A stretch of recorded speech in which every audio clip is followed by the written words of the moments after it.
Atmosphere आपको मदद देगा।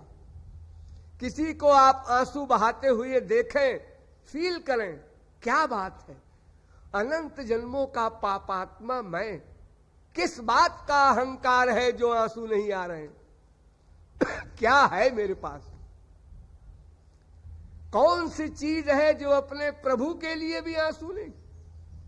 और अगर कोई एक झापड़ लगा दे तो आंसू आ जाता है। हमारी लड़की विदा हो रही है, ससुराल जा रही है, हम ही ने 1 लाख रुपया दे के घर से उसको निकाला है, फिर भी आंसू आ रहे हैं। तो इस प्रकार फील कीजिए, जितना अधिक फील करेंगे उतने अधिक आंसू आएंगे। आंसू से ही अंतःकरण की शुद्धि होगी। ये अकाट्य वाक्य याद रखें। मटर गश्ती से काम नहीं चलेगा। दीनता लानी होगी। तृणादपि सुनीचेन थरोरपि सहिष्णुना। तृण से बढ़कर दीन भाव, पेड़ से बढ़कर सहिष्णु भाव, सबको अपने से अच्छा मानो, स्वयं को अनंत जन्मों का पापात्मा मानो, अकिंचन अधम ना चीज महसूस करो, तो इससे आंसू निकलेंगे। तो रूप ध्यान के साथ ये आंसू हो, वो वास्तविक साधना होगी। तो बस 3-4 बातें आपको समझना है। एक तो निष्कामता पर ध्यान देना है, कोई कामना नहीं करना भगवान से। नंबर 2, रूप ध्यान बनाना है। नंबर 3, अपने आप को अधम पतित गुनहगार फील करना है। और इस प्रकार फिर बहिरंग इंद्रियों को भी साथ लेकर के, यानी गुण कीर्तन, लीला कीर्तन, नाम कीर्तन आदि, इन सब साधनों को भी, इंद्रियों को भी लगाए रहिए भगवान की सेवा में। अब है तो वो भी लगे, लेकिन केवल इंद्रियों पर ध्यान नहीं देना है, ध्यान मन पर देना है। और इस प्रकार हरि और गुरु का एकत्व मानकर, गुरु की शरणागति में रहकर राधा कृष्ण की भक्ति हमको 1 महीने करनी है। ये आत्मा संबंधी अंतरंग साधना बताई गई। इसके साथ साथ कुछ बहिरंग बातें भी बता देना आवश्यक है। उसमें एक सबसे प्रमुख बात है मौन रहना। मौन का मतलब ये, मैं ये चाहता हूं कि जब तक आप रहें मनगढ़ में, तब तक किसी से कोई टॉक न करें संसारी। आप कहां से आए हैं, क्या करते हैं, आपके कितने बच्चे हैं, आपका मकान कैसा है, ये सब जो निरर्थक बातें हम लोग एक दूसरे की पूछते रहते हैं, इससे न अपने को कुछ मिलना जुलना है, न कोई लाभ है, और साथ में हानि भी हो सकती है। मेरा तो ख्याल है 99% हानि अवश्य होगी, क्योंकि कुछ बातें ठीक ठीक करते करते फिर हम उसके बाद गलत बातें भी करने लगते हैं। जैसे पर निंदा, दोष चिंतन, संसारी बातों के सुनने से उसका चिंतन होता है, नेचुरल। इसलिए एक बहिरंग नियम भी बना दिया कि आप भगवान नाम गुण, भगवत लीला धाम आदि के सिवा और कुछ न सुने। सुनेंगे तो सोचना पड़ेगा।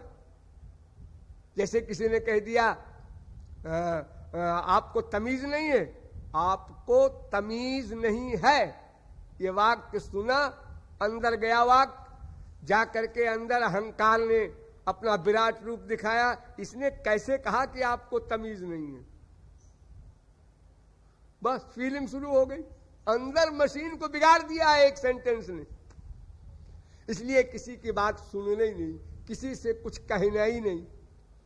आवश्यकता कोई पड़े तो यहाँ हमारे जो क्लास टीचर वगैरह हैं, यहाँ प्रबंधक हैं, उनसे आप जो आवश्यकता हो लिख कर दे दीजिए, अथवा इमरजेंसी में कुछ बात भी कर लीजिए। उनको जो कुछ कहना हो बहुत कम संक्षेप में काम चलाओ। इस प्रकार एक खास नियम है कि आप लोग आपस में बातें नहीं करेंगे। और अगर आप कहें कि जबान में खुजली चलेगी, अरे तो खुजली मिटाने के लिए तो भगवान नाम गुण लीला कीर्तन दिन रात होगा ही, खूब बोलिए ना, आप कौन रोकता है? हाँ? और अपने अपने सामान को संभाल कर रखिए, ताला खोलकर आप चल दिए, और बगल में कोई व्यक्ति आया अच्छी नीयत से है, लेकिन ये जो नीयत होती है ना, मन की चित्त की वृत्ति, ये परिवर्तनशील है, ये कभी भी बदल सकती है। इसलिए सदा सावधान रहना है, अपने सामान को संभाल कर रखना है। अगर कोई व्यक्ति अपनी चीज खोएगा तो उसके जिम्मेदार यहाँ के प्रबंधक नहीं होंगे, इसलिए हर समय सावधान रहना है। और ठीक टाइम पर यहाँ पर सब काम होता है, जिसको संसार में लोग कहते हैं मिलिट्री ऑर्डर।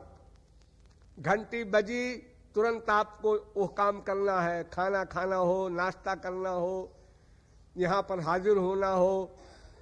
फिर आप मटरगश्ती न करें। हाँ, आपका स्वास्थ्य खराब है, शरीर जवाब दे रहा है, आप आराम कीजिए, मन से चिंतन कीजिए। ऐसा कोई प्रतिबंध नहीं है कि आपको जबरदस्ती कष्ट दिया जाएगा, लेकिन लापरवाही से आप लेटे रहें और कोई पूछे क्यों लेटे हो, तबीयत खराब है, तो काहे को इतनी दूर आए हो घर छोड़ के जो तुमको बहाना करना है? हा?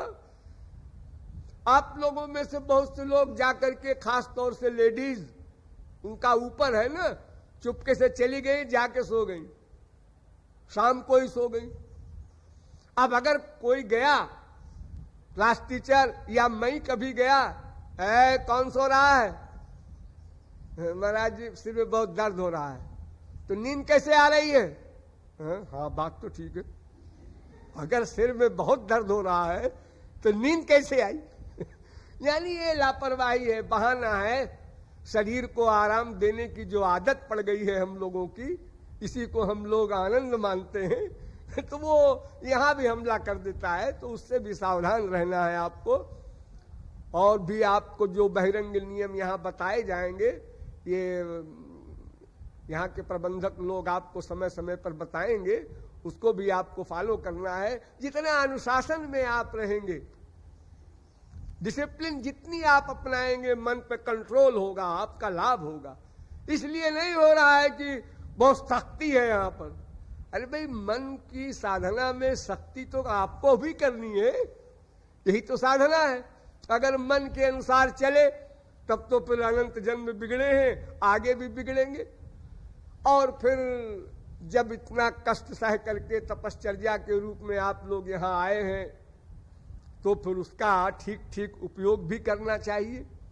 साधना समाप्त हुई, आप खाना खाने जा रहे हैं, फिर भी आप अपने मन में राधे राधे राधे श्याम श्याम ये जप करते रहिए, चिंतन करते रहिए। यानी वो लिंक टूटने न पावे।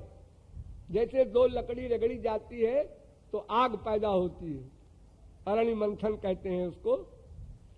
तो वो लकड़ी लगातार रगड़ी जाए, अगर 4 बार रगड़ के फिर छोड़ दिया, अब टेम्परेचर जो बढ़ा था वो डाउन हो गया, फिर 10 बार रगड़ा फिर छोड़ दिया, तो ऐसे आग नहीं पैदा होती।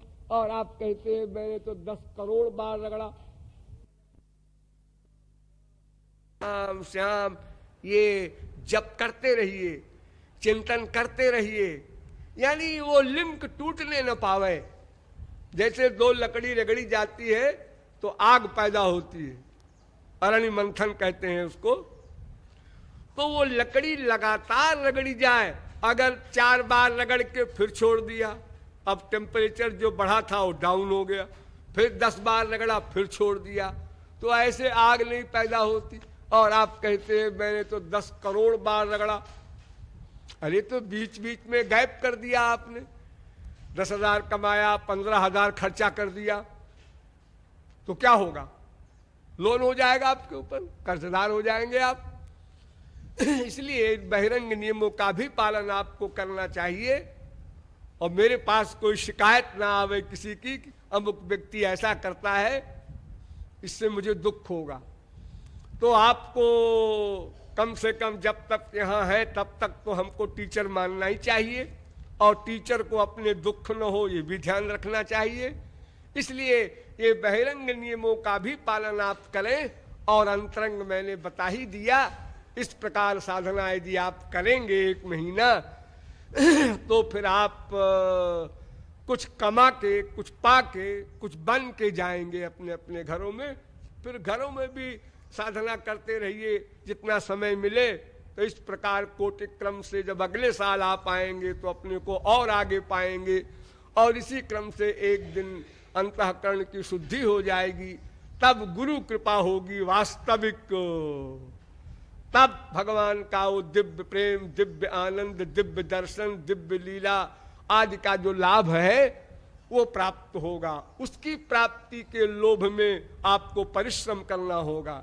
जैसे बच्चे BA MA LLB करने के बाद IAS के कंपटीशन में बैठते हैं, दिन रात मेहनत करते हैं। क्यों? कभी तुम कलेक्टर का सुख भोगे हो क्या? नहीं नहीं, देखते हैं दूर से कलेक्टर, कमिश्नर, गवर्नर कैसे होते हैं। हाँ देखो उसके ऐसा ठाठ है, ऐसे ठाठ है, सारा जिला नमस्कार करता है, ऐसे हम भी होना चाहते हैं। तो बिना अनुभव के कितना इंटरेस्ट है उसका, कितनी लेबर कर रहा है वो। उसी प्रकार हमको भी अधिकारी बनने के लिए, गुरु कृपा प्राप्त करने के लिए परिश्रम करना होगा, मन के खिलाफ बगावत करना होगा, मन की गुलामी छोड़ना होगा। बहुत कर चुके गुलामी, अनंत जन्म तक हम भटकते फिरे मन के गुलाम बन करके, जबकि वो हमारा गुलाम है, मटेरियल है, माया का पुत्र है, हम भगवान के पुत्र हैं। तो भगवान की स्पिरिचुअल पावर और एक माया के तुच्छ दास से इस प्रकार अभिभूत हो जाए, पराजित हो जाए, उसके अंडर में होकर 84 लाख में घूमे, ये बड़े लज्जा और दुख की बात है। और वैसे आप लोग अपनी पोजीशन को बड़ा महत्व देते हैं। हाँ, मैं भी कुछ हूं, अपनी हैसियत देख, किससे बात कर रहा है, ऐसे आप लोग कहते हैं, सोचते हैं। तो अपनी असली हैसियत को आपने कभी नहीं सोचा। हम भगवान के हैं, ऐ माया तू क्या कर सकती है, ऐसा भी कभी एक बार सोच लीजिए तो काम बन जाए। ये निरर्थक का अहंकार तो आप बहुत रखते हैं और बहुत सोचते हैं। ऐसा तो कहता है एक साधारण तुच्छ नौकर होकर के, और आप क्या हैं? अरे हजारपति लखपति को देखकर कहता है बड़े आदमी है, लखपति करोड़पति को देख के कहता है ये बड़े आदमी है, करोड़पति अरबपति को देखकर कहता है ये बड़े आदमी है। इसी प्रकार सुंदरता में, इसी प्रकार बुद्धि में, इसी प्रकार गुण में, कला में एक से एक आगे हैं। अपने से आगे को देखकर हम पिचक जाते हैं, अपने से नीचे को देखकर हम फूल जाते हैं। तो वास्तविकता पर विचार करते हुए 1 महीने साधना करना है और लाभ लेना है, ऐसी मेरी आप लोगों से प्रार्थना भी है और ऐसा आदेश भी है, ऐसी एडवाइस भी है। जो भी आपको पसंद हो मान लीजिए इन शब्दों में, लेकिन अपने स्वार्थ के लिए, अपने लाभ के लिए आप लोग ठीक ठीक साधना कीजिए। बस इन शब्दों के साथ अब मैं अपना प्रस्तावना का कार्यक्रम समाप्त कर रहा हूँ।